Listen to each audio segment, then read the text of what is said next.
Hi hello everyone, ഏവർക്കും ഈ വീഡിയോയിലേക്ക് സ്വാഗതം. ഇന്ന് ഞാൻ മാക്രോണി മസാലയാണ് തയ്യാറാക്കുന്നത്. എൻ്റെ one of the favourite items കൂടെയായി ഈ മാക്രോണി മസാല ഞാനിത് ഇടയ്ക്കിടയ്ക്ക് ഉണ്ടാക്കും. ഈ ഒരു സ്റ്റൈലിലാണ് ഞാനിത് ഉണ്ടാക്കുന്നത്.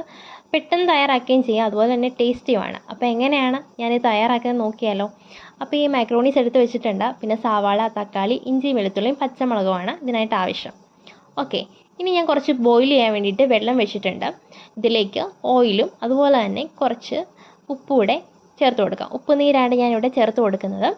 പിന്നെ ഇത് ഈ ബോയിലായി വരുമ്പോഴത്തേക്കും നമുക്ക് ഈ മാക്രോണീസ് ഇതിലേക്ക് ചേർത്ത് കൊടുക്കാം. ഇത് ഇരിക്കാൻ വേണ്ടിയിട്ടാണ് ഇവിടെ ഓയിൽ ചേർത്ത് കൊടുത്തിരിക്കുന്നത്. എന്നിട്ട് ഇതൊന്ന് കുക്കായി വരട്ടെ, അതിനുവേണ്ടി മിക്സ് ചെയ്തിട്ട് വെക്കാം. ഇത് കുക്കായി വന്നിട്ടുണ്ട്. ഇനി നമുക്ക് ഫ്ലെയിം ഓഫ് ചെയ്തിട്ട് ഇതിലെ വെള്ളം റിമൂവ് ചെയ്ത് കൊടുക്കാം. അപ്പോൾ ചൂടായതുകൊണ്ട് ഞാൻ ഇവിടെ പൈപ്പ് തുറന്നു വിട്ടിട്ട് പച്ചവെള്ളം കൂടെ ചേർത്തിട്ടുണ്ട് ഇതങ്ങ് അരിച്ചെടുത്ത് മാറ്റി വയ്ക്കുകയാണ് ചെയ്യുന്നത്.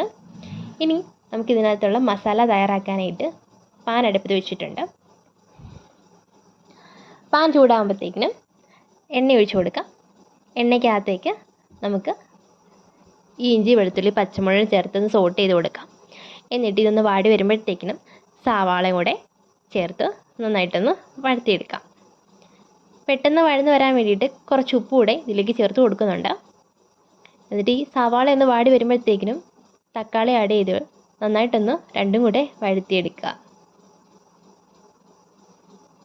ഈ ഒരു രീതിയിൽ ഇത് വാടി വരുമ്പോഴത്തേക്കിനും ഇതിലേക്ക് പൊടികൾ ചേർത്ത് കൊടുക്കാം. മഞ്ഞൾപ്പൊടി, മുളക് പൊടി, പിന്നെ കുറച്ച് കുരുമുളക് പൊടിയും കൂടെ ഞാൻ ചേർക്കുന്നത്.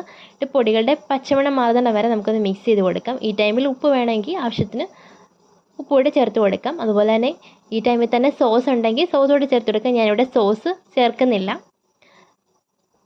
പിന്നെ നമ്മൾ മാക്രോണീസ് ആഡ് ചെയ്തിട്ട് മിക്സ് ചെയ്യുകയാണ്. മിക്സ് ചെയ്ത ശേഷം കുറച്ച് ഗരം മസാലയും കൂടെ ഞാനിതിലേക്ക് ചേർത്ത് കൊടുക്കുന്നുണ്ട്. എന്നിട്ട് നന്നായിട്ടൊന്ന് മിക്സ് ചെയ്തിട്ട് ഇതിൻ്റെ ഫ്ലെയിം അപ്പം തന്നെ ഒന്ന് ഓഫ് ചെയ്യുക. എന്നിട്ട് സെർവ് ചെയ്യാവുന്നതാണ്. വളരെ ടേസ്റ്റിയാണ്. അതുപോലെ പെട്ടെന്ന് തന്നെ തയ്യാറാക്കുകയും ചെയ്യാം. കണ്ടില്ലേ, എല്ലാവരും ട്രൈ ചെയ്ത് നോക്കണേ.